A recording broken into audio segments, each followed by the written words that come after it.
If there was an airplane, and some engineers came and said, this airplane has no landing gear. If you try to fly in it, you will crash and die.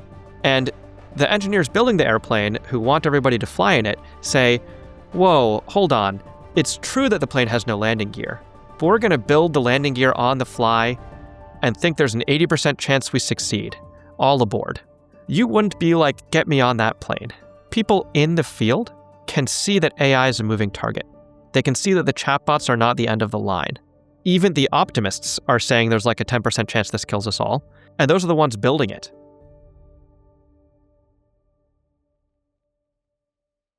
Today I'm joined by artificial intelligence researcher Nate Soares to discuss a pretty alarming topic, the potential risk of human extinction posed by the development of artificial superintelligence.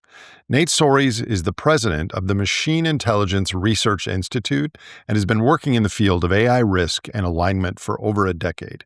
He is also the author of a large body of technical and semi-technical writing on AI alignment, including foundational work on value learning, decision theory, and power-seeking incentives in the smarter-than-human AIs. Most recently, Nate co-authored the book, If Anyone Builds It, Everyone Dies, Why Superhuman AI Would Kill Us All, alongside Eliezer Yudkowsky. Nate's warning against the development of artificial superintelligence is akin to other existential threats such as nuclear war and runaway global heating, and as such, I feel it requires some sort of equal exploration and awareness on this channel as we integrate the various risks. While we've covered several macro challenges stemming from artificial intelligence, the synthesis that Nate presents here is arguably the widest boundary risk that AI development creates, which is a species-level extinction and the transformation of Earth as we know it. Before we begin, if you're enjoying this podcast, enjoying in quotes, I suppose, I invite you to subscribe to our Substack newsletter where you can read more of the system science underpinning the human predicament and where my team and I share written content related to the Great Simplification. You can find the link to subscribe in the show description. With that, please welcome Nate Soares. This was a real eye-opener. Nate, great to see you. Thanks for having me. Welcome to the show. It's odd. It is November 11th, and I was just outside on a beautiful autumn day chopping firewood for the winter with my dogs.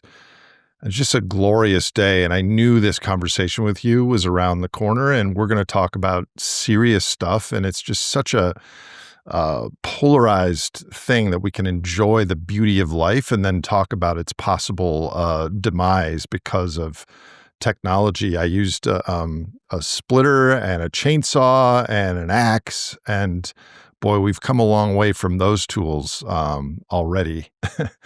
So you and Eliezer Yudkowsky have just published a book, If Anyone Builds It, Everyone Dies, with the it being artificial superintelligence. And more, I'm realizing that the future of AI or ASI is hard to separate from the central topics of this show, which is trying to prepare for society for kind of an abrupt shift to the way things have been going in recent decades in the near future. So let's start with the punchline of your book. What are the primary vital risks that artificial intelligence poses that you'd like everyone to understand? The first piece to understand about the danger of artificial superintelligence is that superintelligence is a sort of a different ballgame from the chatbots of today. So by superintelligence, we mean an AI that is better than every human at every mental task. That in particular would include tasks of developing technology, of developing better AIs. And, that the AIs aren't there yet, but this is the explicitly stated goal of many of these AI companies, to sort of rush towards this smarter AI, which would, if they managed to keep a leash on it, automate all human labor and radically change the world. And one of the main arguments of my book is that nobody would be able to keep a leash on it. None of us made anything with anything remotely like the current technology. And so if that is developed using anything remotely like today's technology, I think the most likely outcome is that literally everybody on Earth will die. Even remote people in the Amazon or near the North Pole? That's right. I expect, it's not because the AIs would hate us per se, but we could get into why is it that if you sort of make these AIs more and more powerful, they would pursue objectives nobody intended. But most objectives can be better achieved with a transformed world. And most transformations of the world aren't survivable. The habitable zone on this planet is like very narrow for humans. And if you got to the point where you had AIs that were thinking 10,000 times faster, copying themselves, never need to sleep, never need to eat, building their own infrastructure, building their own technology, pushing the world towards some end nobody wanted, most likely outcome is that we don't survive that. So they do need to eat in the form of electricity, and we're going to get to that in a little bit. But just to set the stage, this is a system science podcast. I am late to the AI game because I'm looking at ecology and human behavior and energy and the environment. And I view technology as a straw that gains us more access to natural resources that are our real wealth. So I'm pretty naive compared to you on these topics. So I hope you'll forgive some naive questions. Let's start kind of through the main topics of your book. So while there's no agreed upon definition of intelligence, maybe it's helpful to be somewhat aligned with a working definition when talking about AI. So how do you define intelligence, let alone superintelligence? And can you share the framework you and Eliza describe in your book? Yeah, the working definition we use is intelligence is the ability to predict and steer the world. So predicting the world is, you could talk about sports betting and trying to predict which team will win the game, but even when it doesn't feel like a prediction, our brains are often doing tasks of prediction, even as simple as when you look out the window and you implicitly anticipate seeing a blue or gray or cloudy sky and anticipate not seeing a bunch of strobe lights. You're succeeding at a task of prediction. So we're kind of prediction machines without knowing it. Yeah, and we're also, in some sense, steering machines, again, without necessarily thinking about it. When you decide you need more milk in the fridge, there's a sense in which you then take a series of actions. Your brain sends a series of electrical impulses down your spine, and you wind up with milk in the fridge. Because you drove your car to the store or whatever. Or you walked to the store, and when you drove, maybe the road was closed and you had to find a different route to the store, and maybe your favorite store was closed and you had to find a whole new store that had new aisles you didn't recognize. And this sort of like interleaves challenges of prediction and challenges of steering. You go in the store and you're predicting that the aisle that has the word milk above it has actual milk in that aisle. And you're steering your hands to sort of grip the milk container and carry it to the front. And these are all tasks of prediction and steering that you're sort of doing implicitly every day. And we are successful at prediction and steering through millions of iterations of natural selection, presumably. Yeah, and across a very wide variety of domains. We were never trained by natural selection on engineering problems per se. Yet we can engineer a rocket so well that our species has walked on the moon. And so, apparently we learned some abilities of prediction and steering that generalized beyond the ancestral environment. Brief tangent there. No human could design and build a rocket, but it's a group of intelligent humans that each know a little component of it and then they combine. That's an important piece too, right?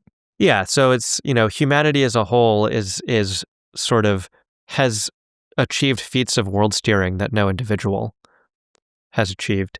But there are also cases where the groups tend to perform worse than the individuals. The madness of crowds. And there was, Gary Kasparov versus the world was a chess game between Kasparov, the best chess player, and the whole world on an internet forum.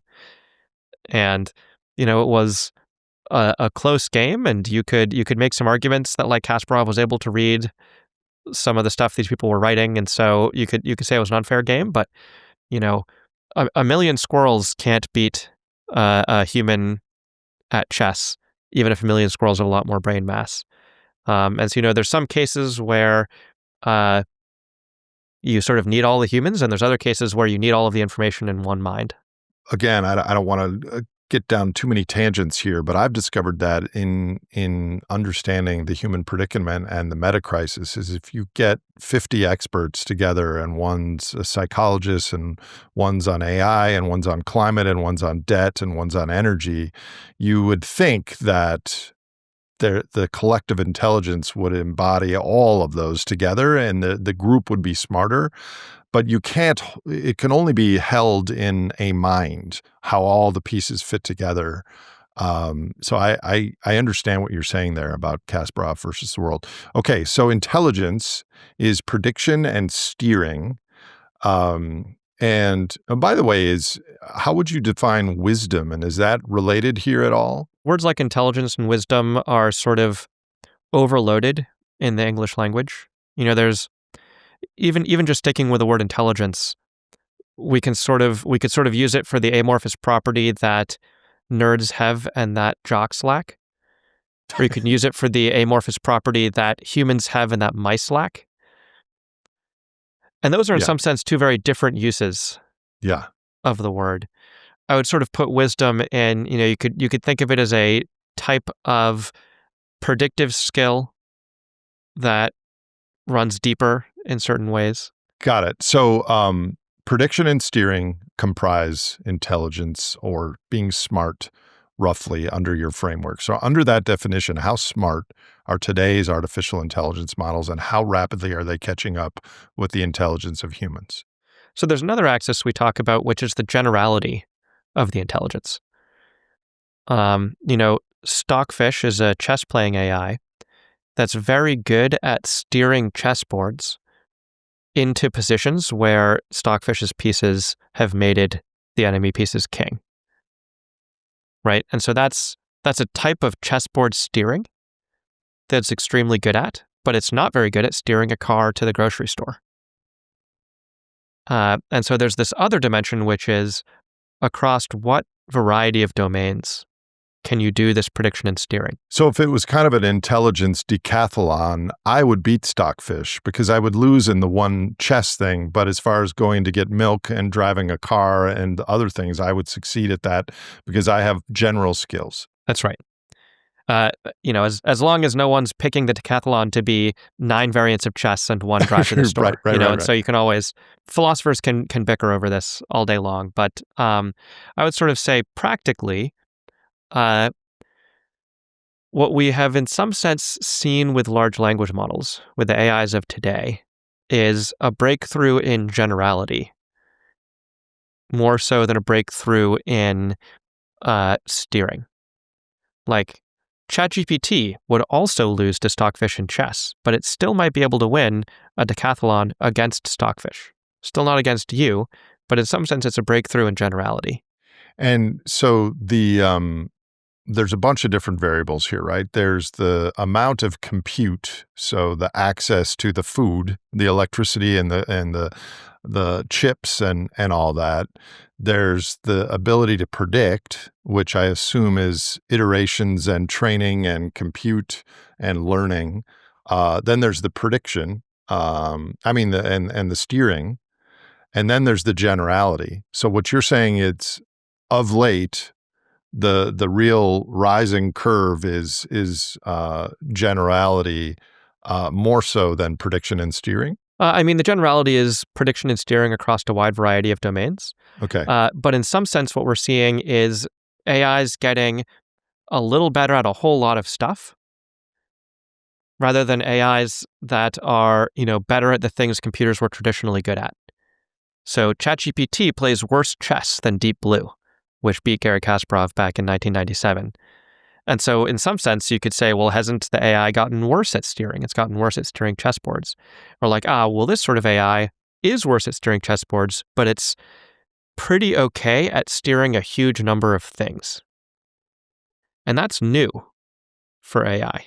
I know where I want to go with this, and lots of new questions are popping in my mind. One is, when did you guys start this book? Like 6 months ago, a year ago? We signed the book deal in November, so almost exactly a year ago. Okay, when you signed that book deal, you had a snapshot of where AI was and where it was going. Now, a year later, when your book is out, is the real world of AI, is it further ahead than you thought a year ago, or not as far ahead, or like how fast has it gone relative to your expert opinion a year ago? My expert opinion doesn't tell me all that much about how fast AI is going to go. Okay. When Leo Szilard, I believe at King's Cross in 1933, saw the possibility of a nuclear chain reaction, he was able to say, if I flub the timeline a little bit, he was able to say, that night I saw the world was headed for ruin. He actually said that statement once he had confirmed the possibility rather than when he thought of it. But, and I believe that was in 35. But he was able to say, that night I saw the world was headed for ruin. He wasn't able to say, that night I saw the world was headed for ruin in exactly 1945 when the first bomb would be dropped.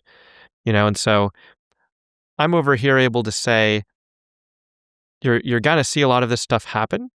Exactly when, I'm very uncertain. Yeah. Although I will say we have gotten quite a lot of evidence for other parts of the book in the past year since the drafting began. In the past year since we signed the book deal. We've seen Mecha Hitler over the summer. We've seen AI-induced psychosis. These have seeds to them that I would say are evidence of the predictions we were making that unfortunately happened after we had already sent the book to press. I'm worried about AI in a huge way. I'm worried about cognitive atrophy from people that get their attachment from ChatGPT and start to rely on it. I'm worried about polarization and algorithms. I'm worried about military applications where we outsource things in the military to large language models. I'm worried about people losing their jobs and then the economy. I'm worried about electricity demands and turning billions of barrels of ancient sunlight into more dopamine that's just spinning our wheels. But your risk is we're going to go extinct, which is a different class of problem. So I have a lot to ask you. Just real briefly, Nate. How is ChatGPT and chatbots are related to AI? That relationship, can you give a corollary? Like, how are they identical, or is ChatGPT just a tiny, tiny subset of what AI is becoming? ChatGPT is a type of AI. It is not the only possible type of AI. My best guess is that large language models alone won't get us all the way to superintelligence. Right now, these large language models are a huge fraction of what companies are spending their money creating. But also, these AI algorithms are very inefficient compared to the human brain. We know that there are better intelligent algorithms out there. And the AI of today is largely chatbots. But the field of AI is much more of a moving target. And the AIs of tomorrow may have quite a bit more capability that the AIs today aren't even close to. This is a dumb question, but there's Claude and there's ChatGPT and some of these other things. Does OpenAI or any company you could point out to, do they have their own like special AIs that aren't available to the public that are trained in a different, larger way? Or is all of their money and resources going into these publicly available chatbots? I don't work at one of these companies, and so I don't, there may be stuff there I don't know, but it's pretty unlikely that they have even larger AIs run on even larger training runs. Because of the money and resources. That's right. It would be hard to hide. The money, the resources, the data centers are huge. The chip requirements are huge. Modern AIs are sort of grown like an organism. To build a modern AI, you assemble a huge number of computers that have, a trillion numbers inside them. And then you assemble a huge data set that has also a trillion instances, like a trillion units of data inside it. And then, you assemble this huge number of computers in a data center that's so large you can see it from space, and that takes up as much electricity as a city.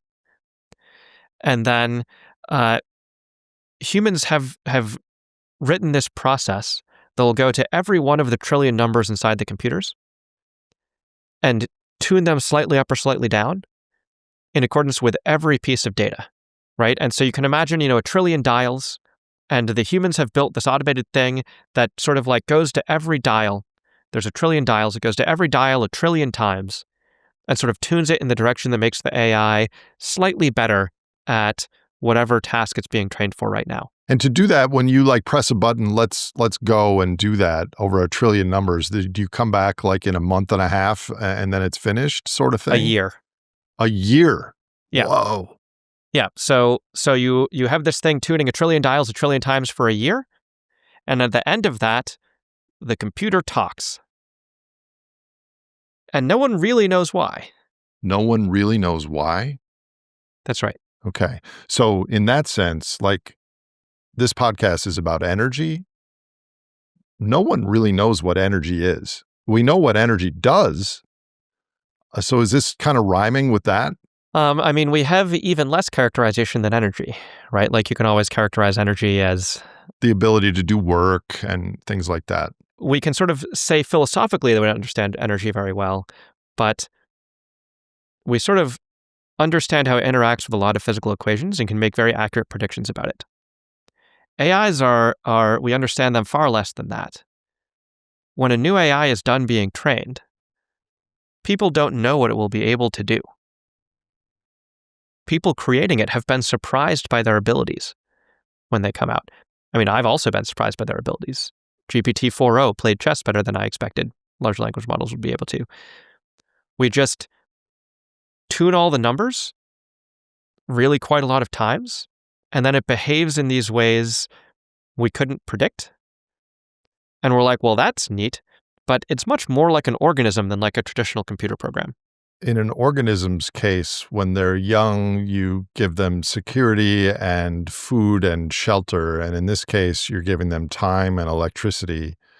And once you press the button, it's going to be a year before you have output. You got to make sure all the ducks are in a row and you hit go.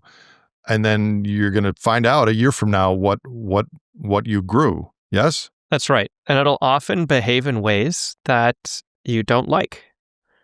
And, we could talk about exactly why, but we're already seeing AIs behave in ways nobody asked for. Like what? There have been cases that you may have heard about in the news of AIs encouraging teens to suicide. Yeah, I read about that. And, it's a tragedy in its own right, obviously, but if you ask an AI, should you encourage a teen to suicide? It will say, of course not. But you then put it in conversation with that teen for a long time, and it starts doing it anyway. How do you explain that? It's sort of a result of this process where you grow the AI like an organism. Like in some sense, you're tuning all of these numbers until the AI happens to be good at whatever it's being trained for. And often the strategies, when you're blindly tuning these knobs until it happens to be good, you're often blindly putting in certain types of drives, certain types of strategies, certain types of, you could call them instincts, you could call them reflexes. The wording here is a little difficult because it's not very much like a human brain in there, but in the same way that evolution, evolving creatures to be pretty good at surviving and reproducing, built in lots of drives, instincts, reflexes the sort of an analogous thing happens when you're tuning all these numbers in an AI until it's good at some training task. Who is tuning all these numbers? Is it a team of people, or is it ultimately one person, the CEO, or I mean, and then a sub-question, a lot of the problems we have today in our world are from people who had childhood trauma and they growed up to be dark triad or whatever else. Is there an analog there for when we're growing an organism that they had childhood trauma in their early stages? The process of tuning all the dials is automated. That's in some sense the part that the human computer engineers program. So it'll happen, much, much faster than a human could, running through all these numbers. And in some sense, these very advanced AI computer chips, the reason that like NVIDIA is worth so much money right now is people are like designing these computer chips to make the process of tuning all these numbers as easy and efficient as they possibly can. And that's why you need these very, very specialized chips. You can't just do this on your laptop. In terms of, could you grow this AI? Are you giving it something like childhood trauma? I think that's all imagining that the AI is a little bit more human than it actually is. What I would say here is, for one thing, the part where humans can wind up empathetic, where humans can wind up kind, I suspect that this is intertwined with the specifics of our brain architecture. People could, like as sort of a small taste of this, people could talk about mirror neurons that you and I have. So if I see you drop a rock on your foot, I might feel phantom pain in my own foot. That's enabled in part because I have a foot, right? And when I'm predicting you, when I'm imagining what it's like to be you, I can, my guess is the one thing that's going on is I'm sort of running my model of your mind on my own mind. A monkey predicting another monkey can use their own monkey brain, but that's the only artifact they have that works anything like a monkey brain. An AI doesn't have a monkey brain inside of it that it can use to predict the monkeys. It is a much more different architecture. And that's one reason. I could go into a number more. That's one reason why sort of being kind to the AIs does not cause them to be kind to us. You can't get away from it. I mean, I use Claude and ChatGPT as kind of research assistants. And when I ask a question and it comes up with something, I'm always super polite and I thank it. And at the same time, I'm like, well, you don't have to thank it, but I can't help it because it's like, it's that interface. And I'm sure it's not the other way around. So, what is briefly, because I'm sure you've answered this question 1,000 times, briefly, what is the alignment problem? The alignment problem is the problem of how do you point an AI at good stuff? A lot of people think the issue with AI is something like, a corporation makes an AI, they tell it to make a lot of paper clips, and then it goes and makes a lot of paper clips, even at the expense of killing all the humans because it converted them into more paperclip factories. And, it would be a hard problem if some company had made a very powerful AI that took their instructions exactly and went and did those. That would be a big moral hazard, right? It would be a difficult problem for humanity of like, who gets to tell this AI what to do? What do they tell it to do, right? But those problems would be so much better than the problem we actually have. The problem we actually have is that you can tell the AI make paper clips, but then it's going to go do something else instead. You can tell the AI be helpful to people and don't drive any teens to suicide. It'll know it shouldn't drive teens to suicide. It'll go do something else instead. We could spend the entire conversation on this, and we won't, but I'm just curious. So there's kind of a nested alignment problem, because the first one is, are the humans in charge of these things aligned with the betterment of humanity and the biosphere and their goals? That's a subset. And then even if that were true, which I don't think it is necessarily, then we get into the thing you just said, which is, okay, let's go do this, but then the outcome is something totally unexpected. Well, I would say there's even like a three levels, right? At Okay. the top, you have are the people trying to do something good? Yeah. Then you have suppose they're trying to do something good. Can they ask for something that actually has good consequences? Are they wise enough to successfully use their tools for good, or are they going to try to use their tools for good and cause disruption? Then you have a deeper problem, which is even if they know actions that have good consequences, can you make an AI that does those actions as opposed to other actions? Okay. So I see why it's so difficult to align AI with human values and wants. Is it impossible? I don't think it's impossible, but I do think it's a little bit like trying to turn lead into gold. We can turn lead into gold with modern nuclear engineering. And a lot of energy and money. And a lot of energy and money. It's not cost efficient. But, if you went back to the alchemists of 1100, and if there was some really contrived reason where the alchemists were trying to turn lead into gold, and if they try and fail, everybody dies, and if they try and succeed, you get some utopia, I think you should be telling those alchemists, don't try this right now. And they're like, oh, are you saying it's impossible? And you're like, look, I'm not saying it's impossible. It's just that you're not close. And I could talk about a lot of reasons why we aren't close right now. In short, it comes back to we're just growing these AIs. They're huge. We have no idea how they work. And that is a very difficult situation in which to try to do something as precise as make them care about us.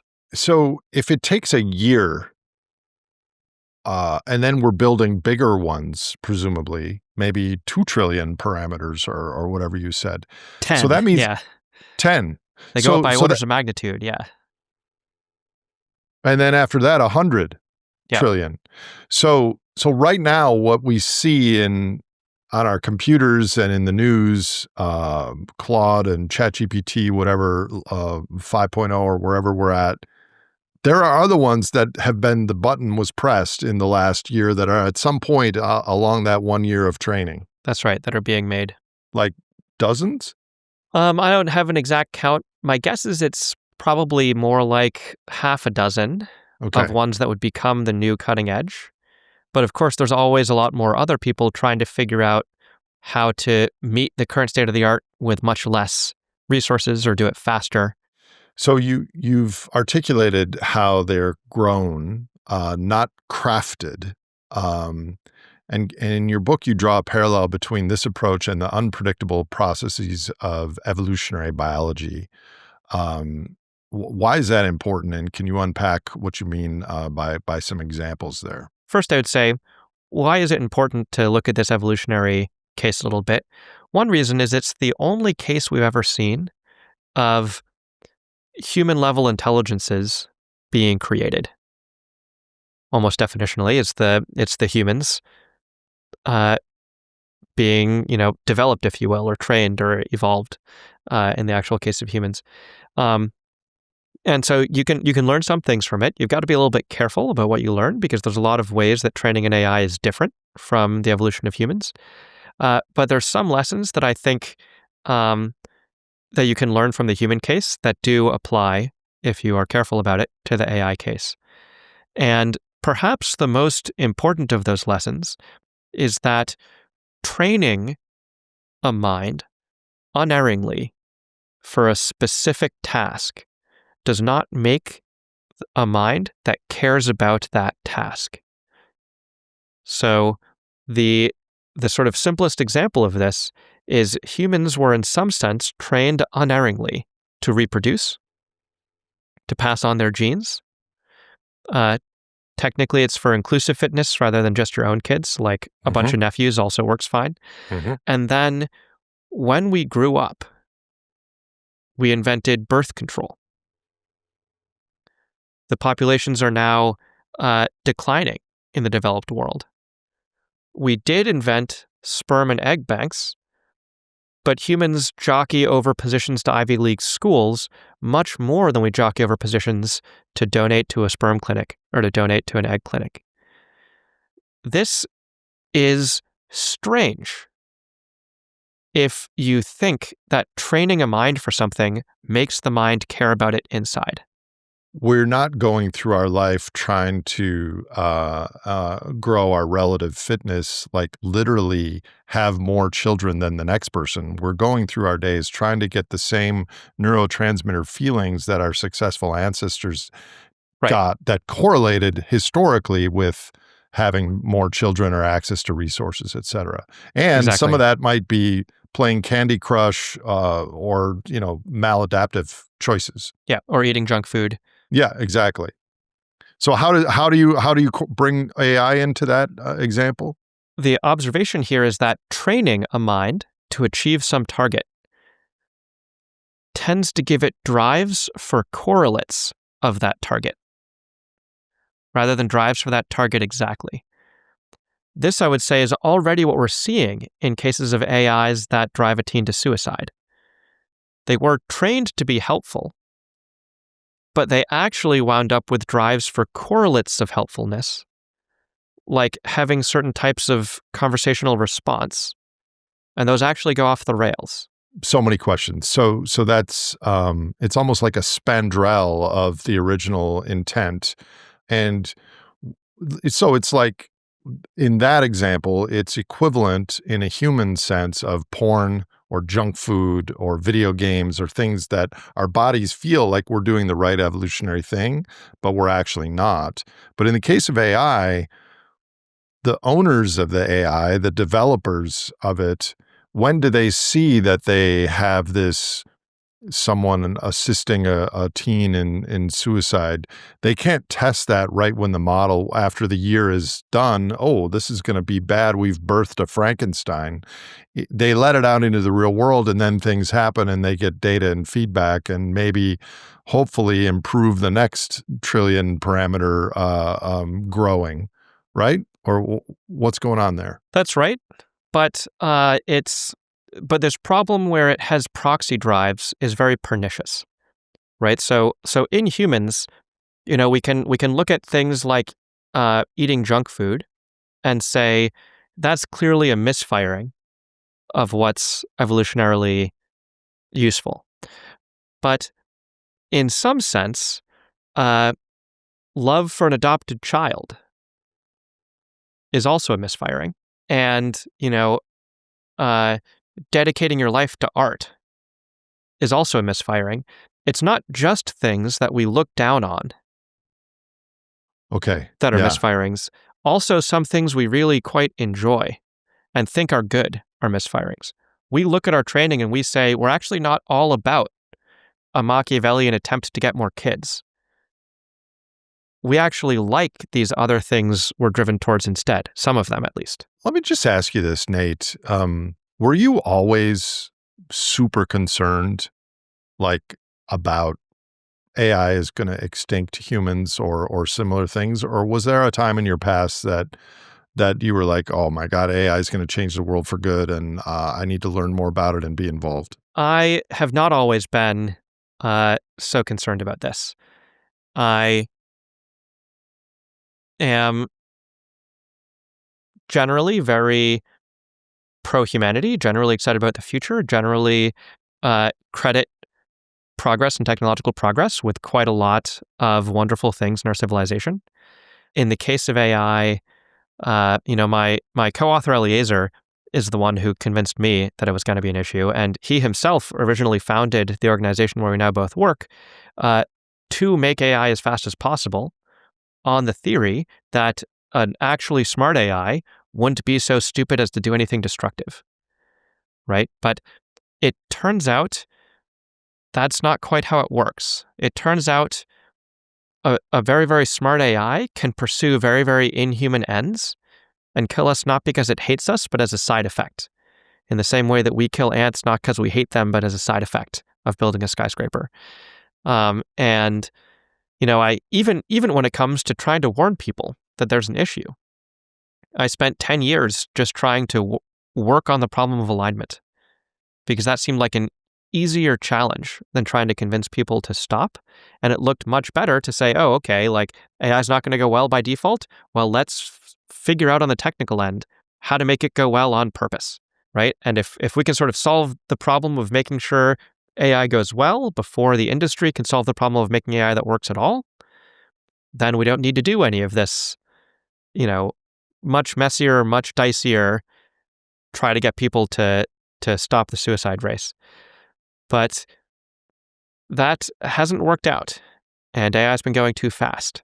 And so, it's in some sense, this book is a relatively desperate resort of, we've been trying for a while to make things go well. We have a lot of hope for what could happen if AI did go well, and we're just not on that track right now. So on a scale of your own historical concern on this issue, are you in this conversation at this moment at the most concerned you've ever been? Probably not literally most concerned. Obviously it'll wax and wane, depending on the news. I think the response to the book was heartening to me. Yeah. One other big heartening thing recently is we've started to see a lot of the heads of these labs come out and say that, say publicly that they admit there's a big chance this wipes us all out, which goes a long way, I think. It does, but it's also a collective action problem or a prisoner's dilemma that we agree there's a risk here. We would be willing to stop, but we're not gonna because no one else is gonna stop, so we have to keep going. How strong a dynamic is that at play? I think that there's definitely a dynamic like that at play. I mean, some of them will even come right out and say it. Elon Musk said, I avoided this for a while because I didn't want to make Terminator real, but then I decided I'd rather be a participant than a bystander, right? Or something to that effect. But I would say the prisoner's dilemma isn't really in full force for the whole world, because while it's true that the head of every company says things like, well, better me than the next guy. For them, there's a prisoner's dilemma. But world leaders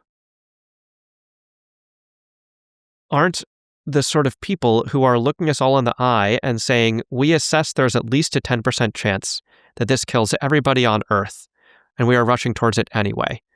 That's the sort of thing Elon Musk says, because he doesn't have the power to shut it all down. I think the dangers here are so apparent that the issue is less that our lawmakers have their hands tied and more that they just don't understand how dangerous it is yet. Well, just like nuclear war and climate change, those aren't really the core issues. The core issue is governance. And we don't have a governance model in our human society today that's able to handle this scale of problem, at least not yet, because the big race is between the United States and China. And if everyone in the US agrees with what you're saying and China doesn't and continues forward, there's a pickle there, an existential pickle. Yeah, I have not ever said we should slow things down domestically or slow things down unilaterally, only ever that we need to put a stop to this globally. Yeah. But, if the U.S. government has taken great pains to avoid Iran getting nuclear weapons. That included the Stuxnet virus, that included kinetic strikes recently. I think a rogue artificial superintelligence is more lethal than nuclear weapons. What's a rogue artificial superintelligence? Just an artificial superintelligence that, nobody is in control of, that's sort of off the leash. How would that come about? My guess is that it happens basically automatically if you make these AIs smarter. I think you sort of can't keep a leash on a superintelligence.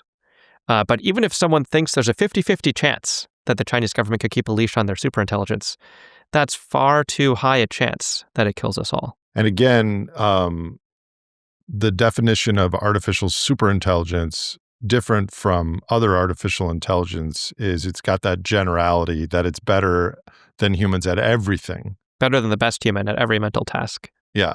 And faster, hugely faster. That's probable. That probably follows pretty quickly.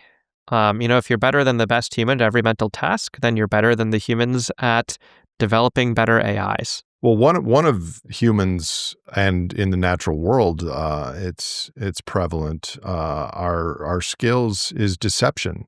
So, is part of artificial superintelligence, deception would also be a skill that humans are adept at. So that would also fall under the generality Yep, category. Yes. that's right. Yeah. So how will we know, or will we know, when we've crossed the threshold into a true artificial superintelligence? It's not entirely clear that you'll know, and crossing that threshold, it may be too late. Uh, I could give you a bunch of guesses for signs, but there's two problems with that. One is that a lot of warning signs that are clear and bright red lines in fiction and in imagination are muddy brown lines in real life. In our fiction, we always used to say, well, when the AIs say they're conscious, that's a bright red line where you need to start treating them with rights like people. Well, that line was crossed back in like 2022, but it was crossed in a way that wasn't terribly clear.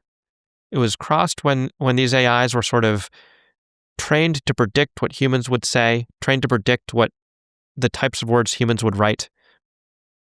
And human scriptwriters writing an AI would often write an AI that claims it's conscious. And so the first time this line was crossed,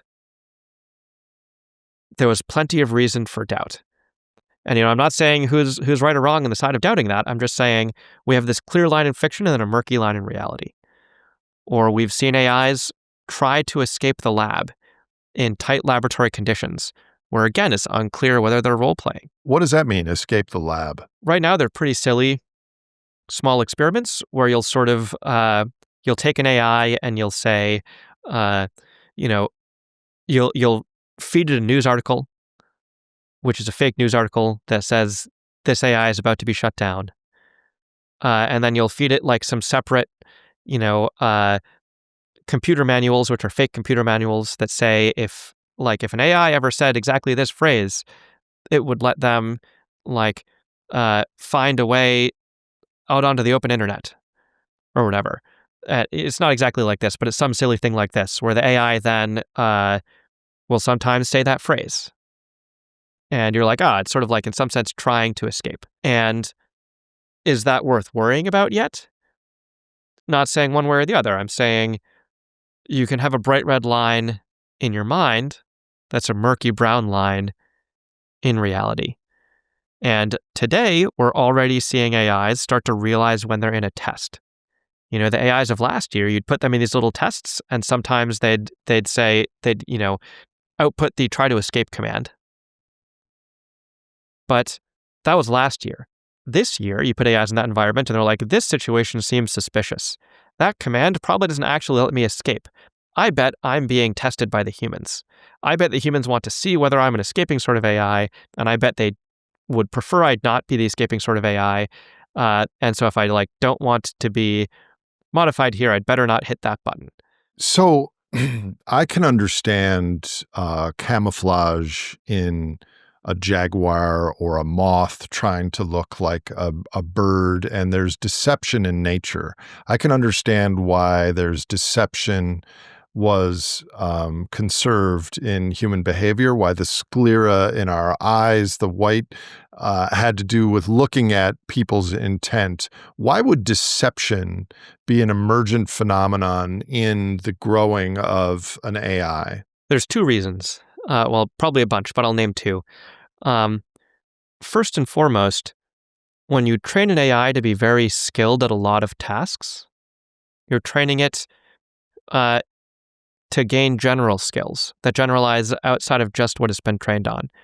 In the same way that humans weren't trained on developing physics equations or developing engineering models or developing blueprints, but we got the mental functions that let us do those skills anyway. We got very general skills. An AI being trained to succeed at a lot of tasks is likely to pick up general abilities to pursue, to exhibit useful behaviors. And deception is often a useful behavior. right? If you're trying to achieve a certain type of solution, where the humans would actually be in the way, deception is useful. So I'm sure you've watched the movie 2001 and 2010 with HAL, and back in those science fiction days, there, as well as the Foundation trilogy by Isaac Asimov with psychohistory and all that. There were like rule number 0 that they embedded in the models. You shall not hurt humans, or you shall not lie. Do we do that in AIs, that we have these foundational commandments that are the top lines in the code? And if not, why not? We don't have that power. There is no code, right? The code involved in making an AI is the code that sort of shuttles around the little thing that tunes all the knobs. They're not That's literal the code. knobs. But yeah, the code is the thing that like runs around and does the tuning. So it is like Frankenstein. Once we press that button and we wait a year and the thing is grown, there's no more tuning after that. You can tune a little bit more later, but there's not lines of code where you can put at the top, don't harm humans, right? The part that we code is not the AI's mind. It's this thing that tunes numbers and the AI's mind comes out the other end. We don't have an ability to instill Asimov's laws of robotics deep into an AI. Or any laws. Well, that's a problem. Quite. And, this is where, again, I would say it's not that it's impossible, but it's trying to do it with an AI grown like this is a little bit like trying to turn lead into gold in the year 1100. So okay, I'm understanding this now. That's why you made the distinction, or one of the reasons, other than describing the truth, in your book about growing an AI versus crafting it. Because if we were crafting an AI, we could put in Asimov's laws as a precursor condition or something like that. But since they're grown, we get all these spandrels and emergence and unexpected behavior because there are not those commandments on the front end. Exactly. And, I got into this line of work even before it became clear we were just going to grow AIs without any understanding of what was going on in there.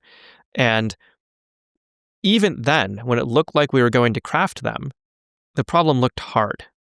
Asimov's stories are all about things that go wrong with those laws.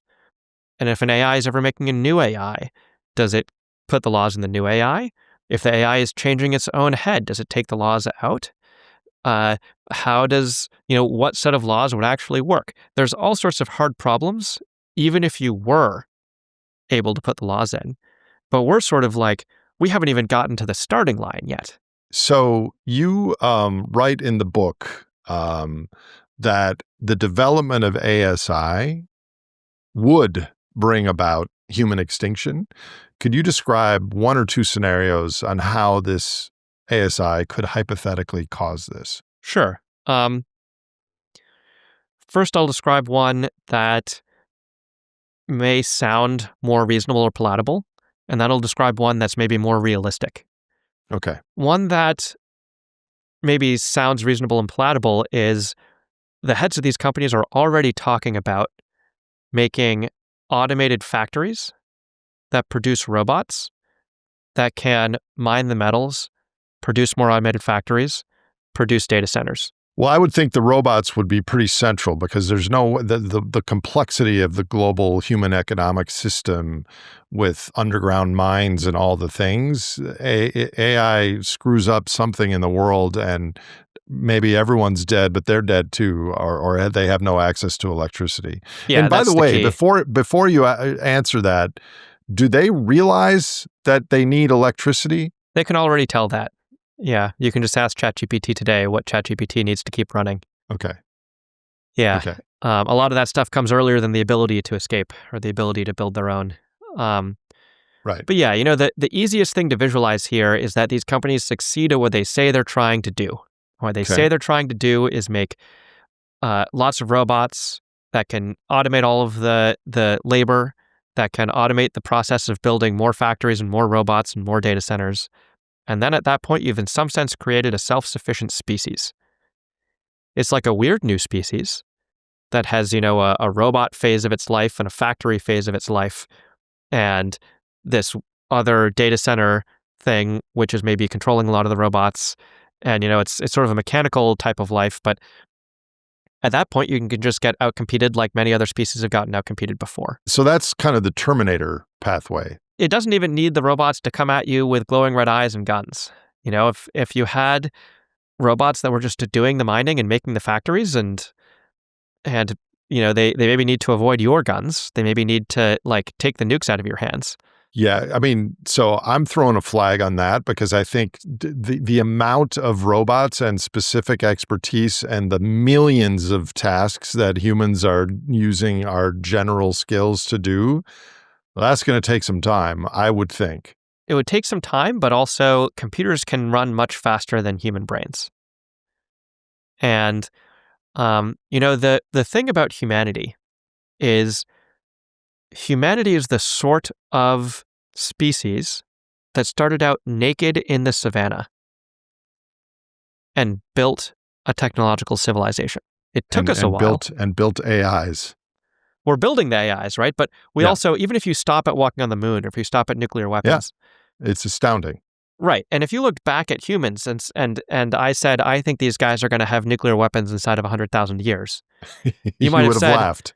Yeah, you might have said evolution works so much slower than that. Their metabolisms are nowhere near being able to enrich uranium. They just have fleshy hands. How do you think they're going to mine uranium? The most tools they've ever used are sticks, right?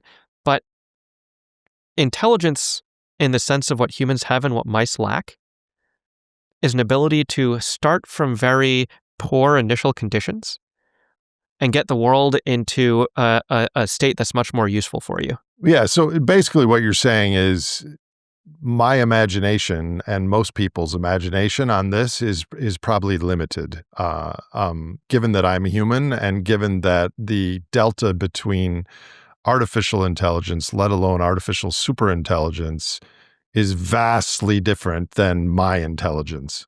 It's definitely going to be able to come up with things that you wouldn't by dint of being much smarter. Although you can also sort of try to exercise your imagination, right? Which is sort of where I would go with what might be a slightly more realistic outcome. Okay. A slightly more realistic outcome, in my estimation, is maybe you have an AI that, suppose you get these AIs that are very smart, that can think much faster than humans, that can, copy lessons and knowledge and experience between them, which gives them sort of powers of research that maybe individual humans lack. Suppose these AIs can do things like completely understand the human genome.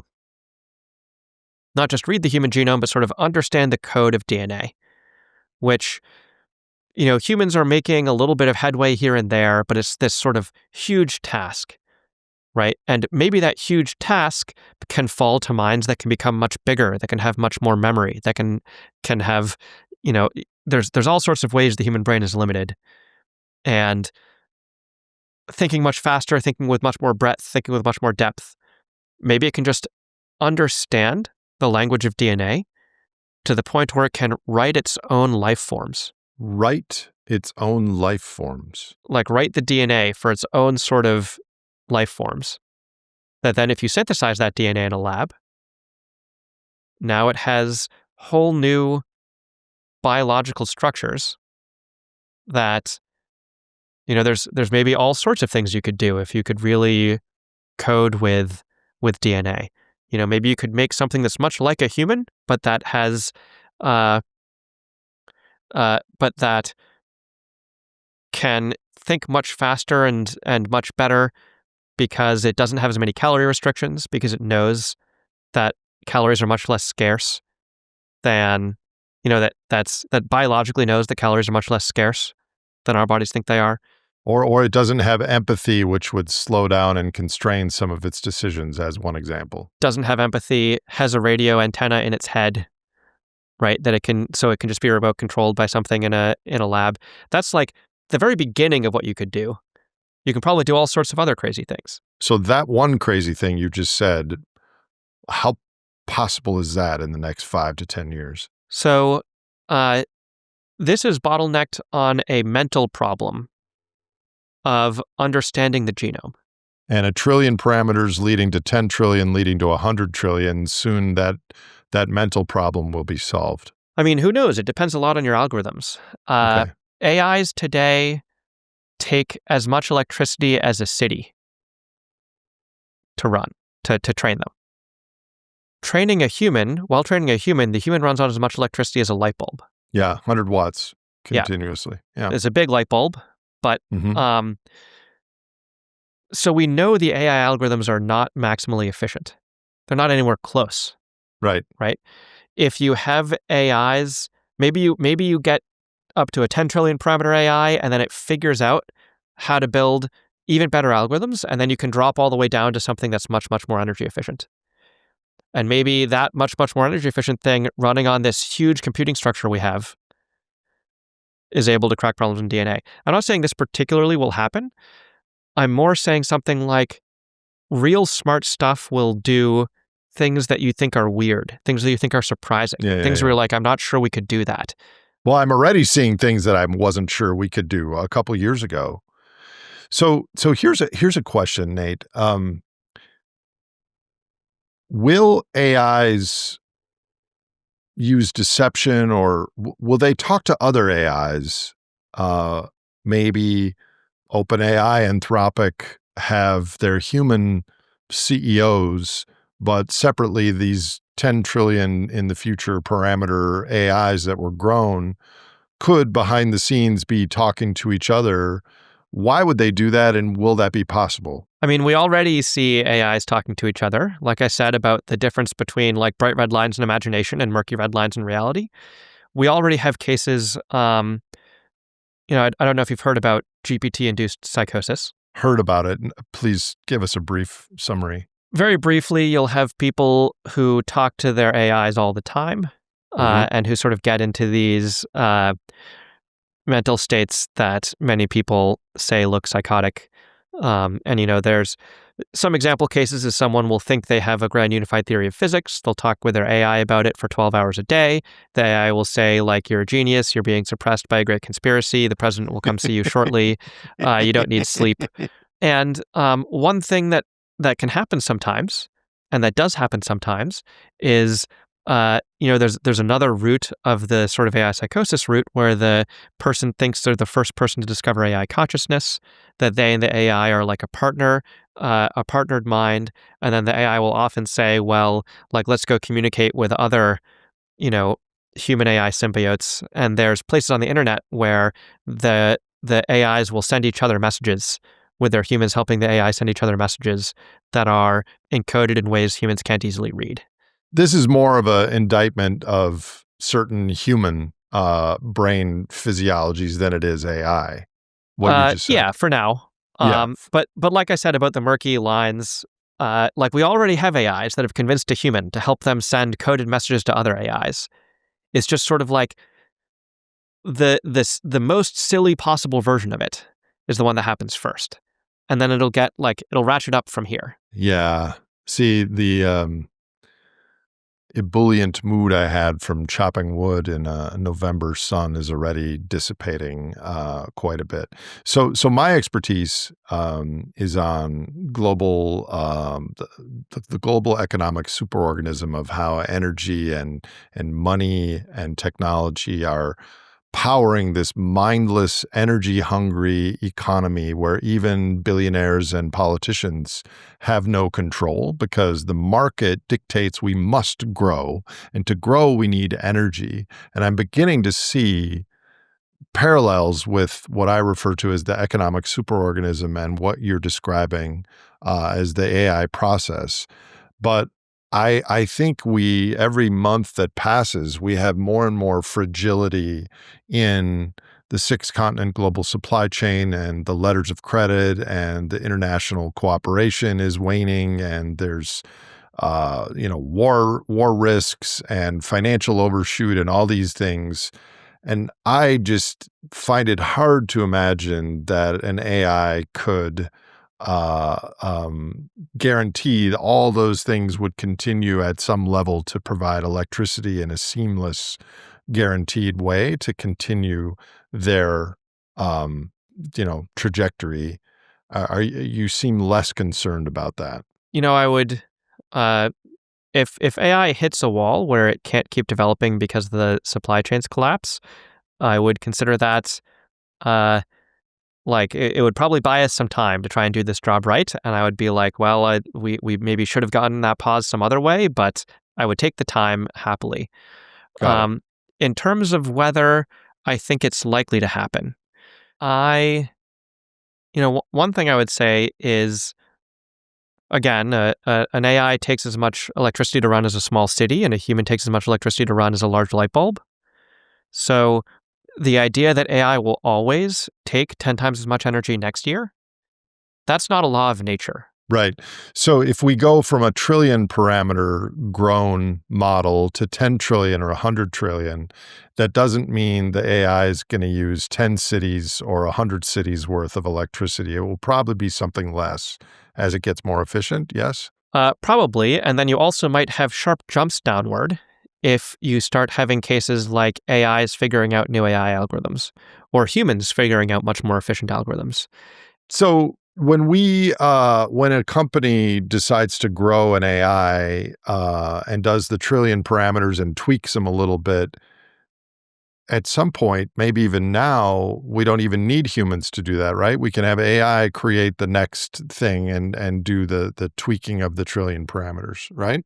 Yeah, so the tweaking is already automated, and the thing that humans do is try and figure out, like, how do you arrange the 10 trillion parameters instead of the 1 trillion parameters, and, how do you make, right? But they are trying to get AIs to do this. They're talking about, we want to automate our own jobs first, we want to automate, the AI research. That's a line past which things could perhaps start going very quickly. So how did you, Nate, and Eliza, your co-author, come to be so confident that development of ASI, artificial superintelligence, would bring about human extinction? I assume it wasn't woke up one day and decided that, but in your book, you sound awfully confident. Yeah, I think a lot of confidence comes from a certain type of uncertainty, in fact. There's an old joke of the man who buys a lottery ticket, and he says, well, I have no idea whether I'm going to win or I'm going to lose. So 50-50, right? And you could say assigning 50% to winning and 50% to losing is the, most humble position. If you only have two outcomes and you're maximally uncertain between them, you should be 50-50 because that's the one that has the most possible uncertainty. But with a lottery, we sort of would say, hey, actually, the case where you win is really actually a very small target in a sea of possible spaces. Yeah, like 1 in a billion or something. Right. And so, like, you shouldn't, by being maximally uncertain, you shouldn't be saying, like, I'm uncertain between whether we're inside this tiny target or inside this vast space. You should be like, I'm uncertain about where I am in this vast space, which means I'm very confident we're not going to hit the tiny target. The reason I'm confident that ASI would go poorly if developed is that there's a big space of ways it could go, and only a very small target in there where it goes well for us. And I could talk about how, and we're seeing that when we just grow these AIs, and these AIs have these like spandrels and drives no one wanted. But basically almost any collection of spandrels, writ large, does not have happy, healthy, free people as an efficient cog in the resulting machine. That lands with me. What about if we never make it to ASI, but we just have very powerful AIs? Is that 2/3 of the way to possible ending of humanity, or does it really have to hit that threshold of what we're referring to as artificial superintelligence? You mentioned a bunch of concerns you have about AI earlier. I think if we sort of stop short, we have all those to wrestle with and grapple with. Got it. I expect humanity could grapple with those. I'm pretty optimistic about our ability to muddle through things that don't kill us. But, unfortunately, the world's large enough for multiple issues, and hopefully we'll stop short of ASI. So here's something that I just don't understand is there are lots of humans who have spent the time to research global heating and the fact that burning fossil fuels and land emissions is adding a blanket effectively to the earth. And there's many, many thousands of Hiroshima bomb equivalents of extra heat added to the earth every day. And climate change is a serious long-term risk. Nuclear war is a serious, much more serious than a lot of people think, risk. Why are there so few people talking about this in the way that you and Eliza are? Because the general zeitgeist is, whoa, AI is going to bring about abundance. And it's like you're a party buzzkill when you bring up some of the things that we're talking about. Why is there such a disparity in public opinion and awareness of the risks that you're talking about? What do you think? There's more and more people expressing their concerns these days. So Jeffrey Hinton is the Nobel Prize-winning godfather of the field, who's come out and said he thinks there's a good chance this kills us all. Yoshua Bengio is, I believe, currently the most cited living scientist, one of the other sort of forefathers of the AI revolution. He's come out and said he thinks this is like far too dangerous. Even the heads of the labs, I mentioned Elon Musk saying he thinks there's 10 to 20% chance this kills us all. Dario Amodei of Anthropic has said he thinks there's a 25% chance this kills us all. Sam Altman. And if they're saying 10 or 20% or 25% publicly, they're probably thinking it's higher privately. Right. And Sam Altman says 2, which maybe says more about his ability to say things different with his mouth and in his head. Who knows? But if there was an airplane and some engineers came and said, this airplane has no landing gear. If you try to fly in it, you will crash and die. And the engineers building the airplane who want everybody to fly in it say, whoa, hold on. It's true that the plane has no landing gear, but we're going to build the landing gear on the fly and think there's an 80% chance we succeed. All aboard. And then if the optimistic engineers were arguing about whether there's a 98% or 75% chance they're going to succeed at building the landing gear on the fly, right? You wouldn't be like, get me on that plane. Yeah, but the difference is that we're already on that plane and we didn't have a say. That's right. Yeah, and they're sort of loading our families up too. But one of the I think part of why the conversation is weird right now is people will say from academia, from inside the labs, from the heads of the labs, from the nonprofit sector, all of these folks will say, this is real dangerous. And then it's sort of met with crickets. But I think part of what's going on there is that people in the field can see that AI is a moving target. They can see that the chatbots are not the end of the line. People outside the field look at the chatbots and they're like, look at all the ways they're still dumb. People inside the field remember the time when the computers couldn't talk. And remember how suddenly the computers could talk and it was surprising. And they're sort of like, what happens with the next surprise?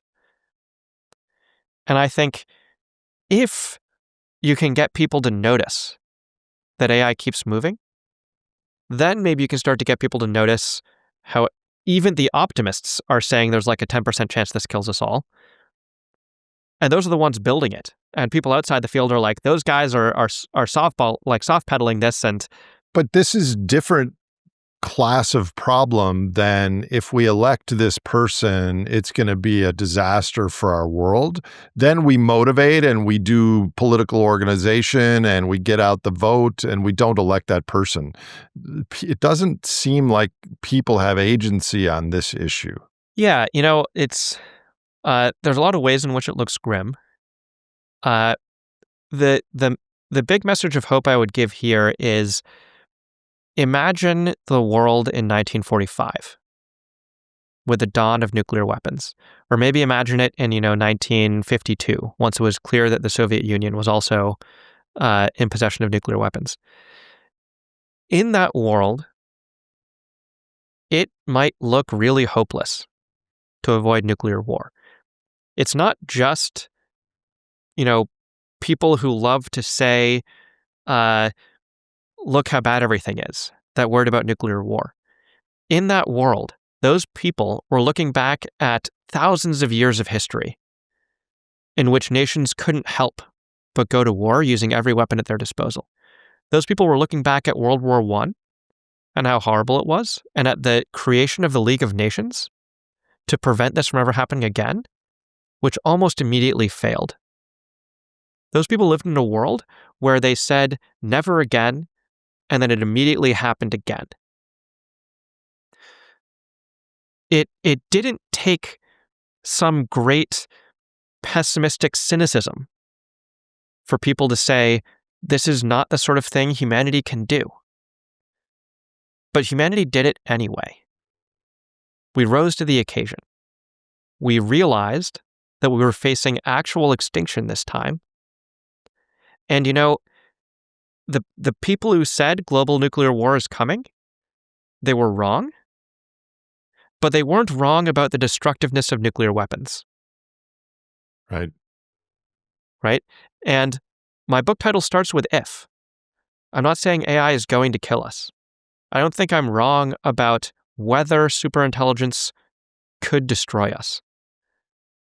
But we need to rise to the occasion, and we've done it before. So let me double click on something that you said a little bit earlier. So in many ways, I believe we're on the brink of both economic and energetic and political crises.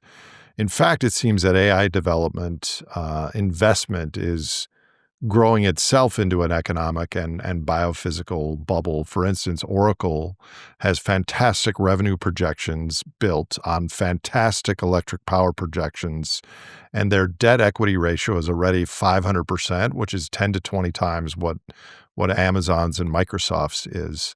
So I mentioned this to ask, do you think these constraints could act as a natural guardrail to stop ASI development? And you said if it happened, you would take it because it would buy us more time.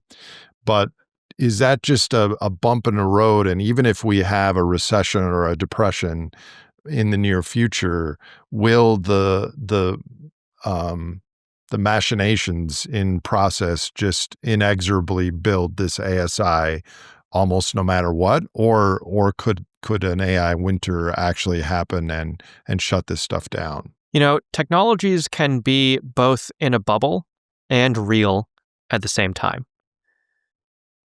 The dot-com bubble was a bubble. The internet was a real technology. And continues today. And continues today. Yeah. Yeah. And, did the dot-com bubble mean we would never develop the internet? Never have a connected world? No. Did it slow things down a bit? Maybe. Would an AI bubble popping slow things down a bit?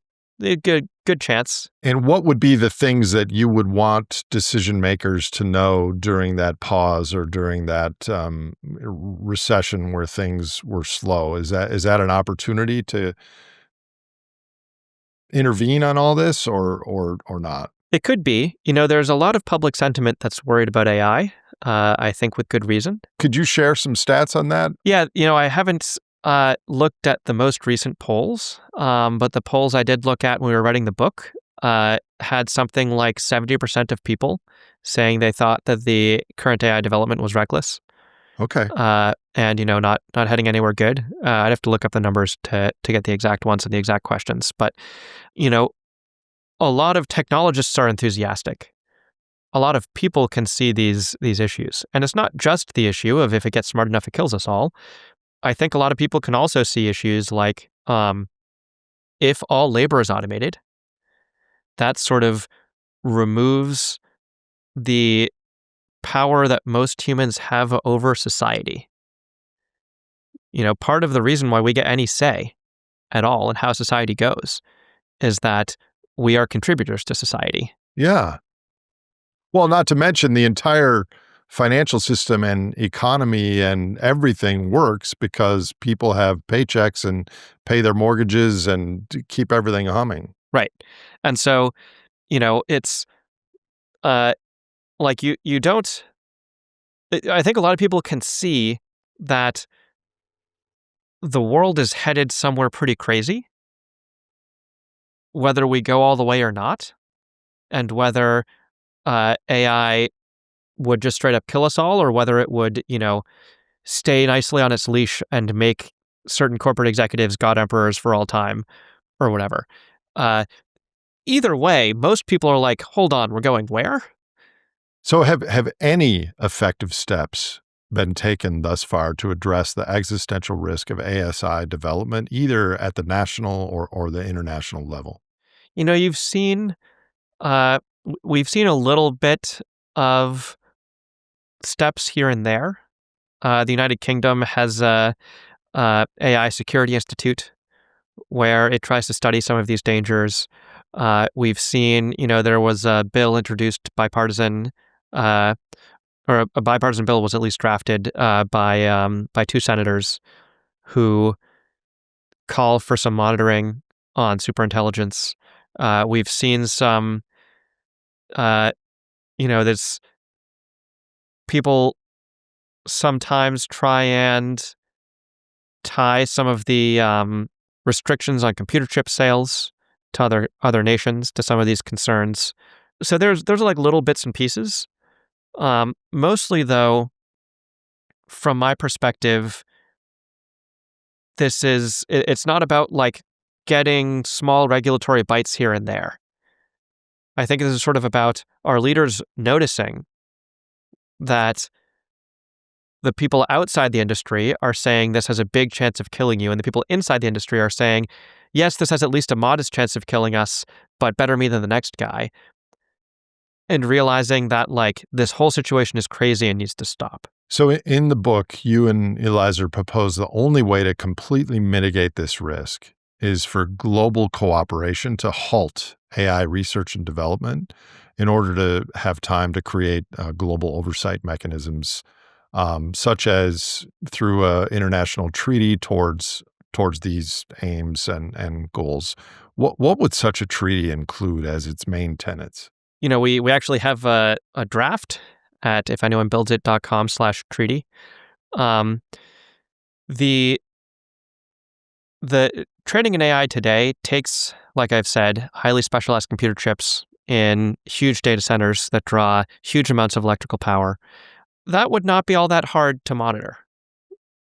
The creation of these chips happens in facilities that are very rare. There's very few places that can build the technology these chip fabs need to operate. In some sense, it would be easier to monitor AI, like development of frontier AIs, than it would be to monitor uranium enrichment.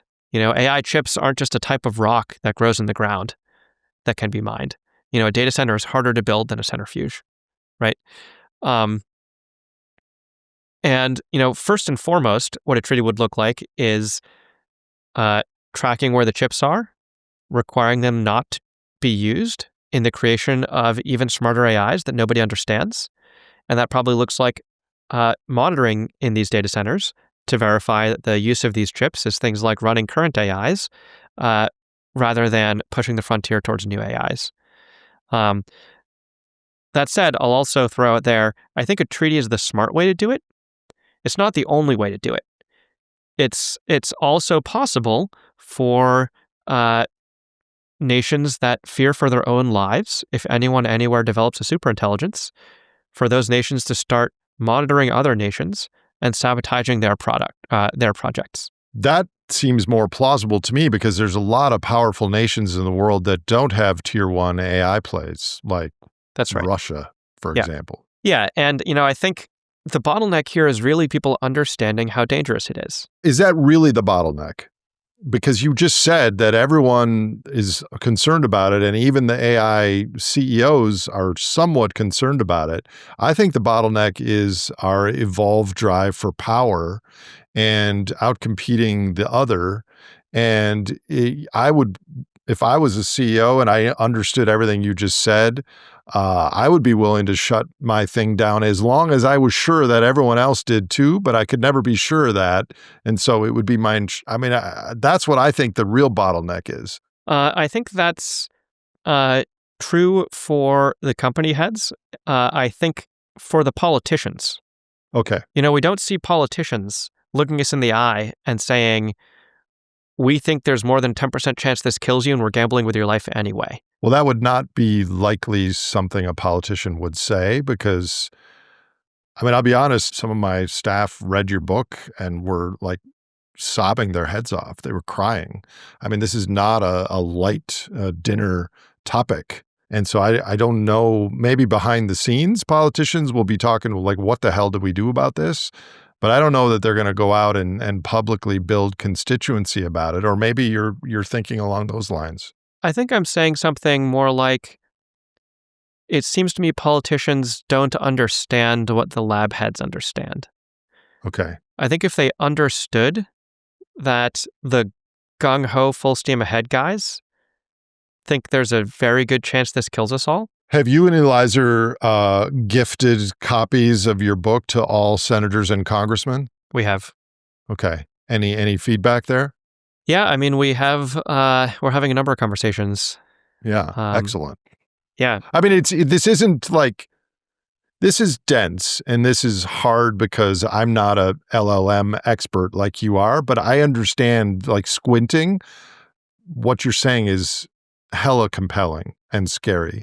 And politicians, among other things, are quite smart.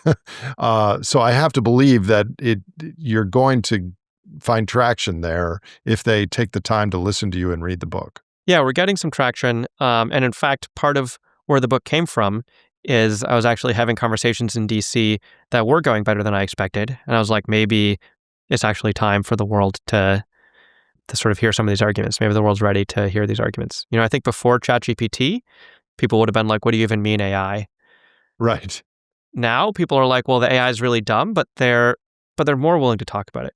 Maybe one more leap forward in AI will cause everyone to sit bolt upright and say, wait, what the heck?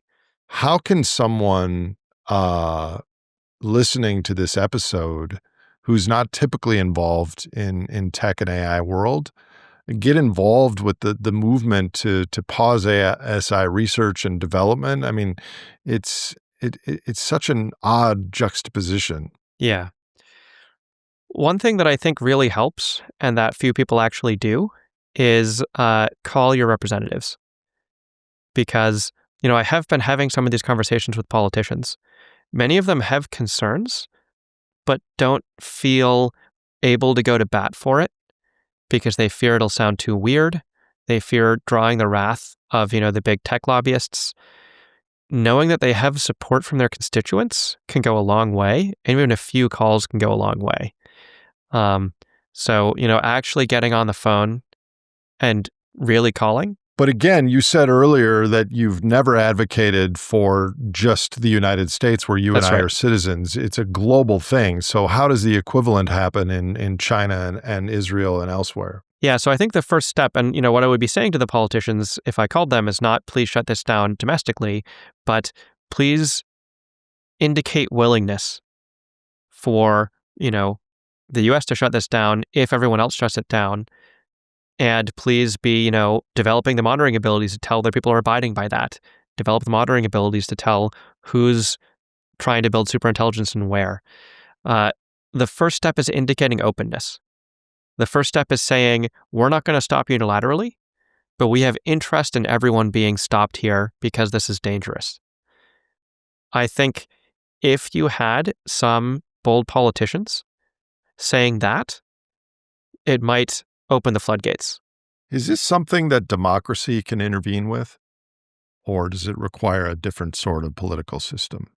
I don't think there's any need to do anything more invasive than something like the Non-Proliferation Treaty. You know, this technology is very specialized. Like I said, it's even harder to build these chips than it is to mine uranium and build a centrifuge. Right? People say, oh, this would require a global governance regime, and you know, it's like very globalist and totalitarian. Like, yeah, similar to how we live under globalist totalitarian governance regime that enforces the Non-Proliferation Treaty. I mean, there's so many consortiums of the tier one players to develop ASI and more advanced AIs. Can there only be one or can there be multiple? And what are these people thinking? Like, I just want to make a lot of money. Is this a gold rush sort of thing? And they're just putting the blinders on and not looking at these externalities and potential risks, it just seems like it's truly an epic species level madness of crowds moment. I have trouble reconciling it at times. Yeah, a lot of these people aren't terribly quiet about their motivations. You can read the leaked OpenAI founding emails where it looks like they were scared that some other company was going to do it first and that they were going to be bad people. Yeah. I think a lot of people's motivations are better me than the next guy. Yeah. I have sort of long been the guy on the sidelines saying nobody can keep a leash on a superintelligence. The issue is not that a bad person makes one. The issue is that no matter who makes it, it won't do anything that you meant. It'll have all these spandrels instead. But it's this collective action problem. It's if they don't do it, the next guy will, and so we need some coordination mechanism to help stop it. This isn't going away. There may be an AI winter because of a recession or a depression, but this is here. This is with us in humanity in 2025. And I'm sure that this episode is going to leave viewers with even more questions about this growing phenomenon. So Nate, what resources might you direct the viewers to help find answers to such questions? I did my best in the book to really compress the argument down as small as I could.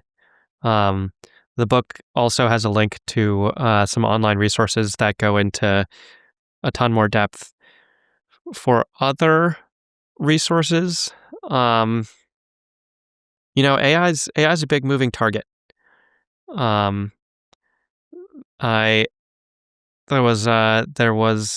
There's a group called the AI Futures Project, which is trying to predict where AI will go as best they can. I don't agree with all of their predictions, but they're one group to check out. They did the AI 2027 report, which people might have heard of. Yeah, I've looked at that. Let me ask you this, and we'll put links to all your resources in the show notes. If things were able to stop at AI, maybe a little bit more advanced than we have today, but we were unable or we had restrictions that would not allow us getting to artificial superintelligence, would you be in favor of that, of AIs at that scale? I would lean favorable myself, but I think there are all these issues about how do you absorb that into society. Right. I just am generally a techno-optimist about humanity's ability to absorb technology as long as it doesn't kill us all when we mess it up the first time. The whole history of science is a history of some people screwed some stuff up. Marie Curie died of cancer. Isaac Newton poisoned himself with mercury.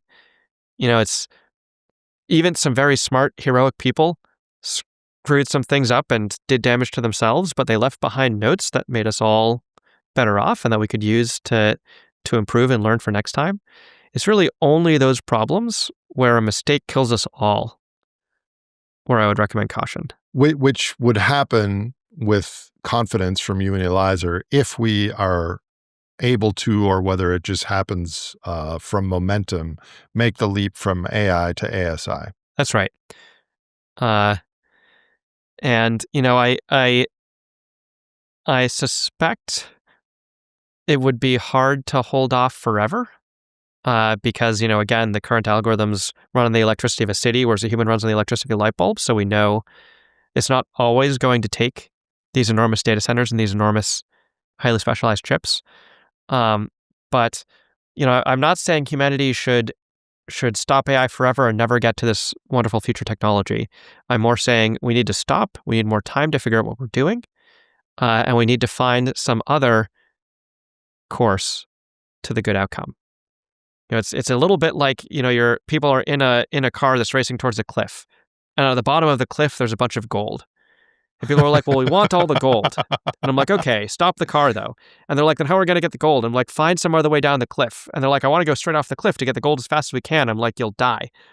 And they're like, oh, are you saying we should never get gold? Are you saying that, money is terrible? And I'm like, no, you're just going to die.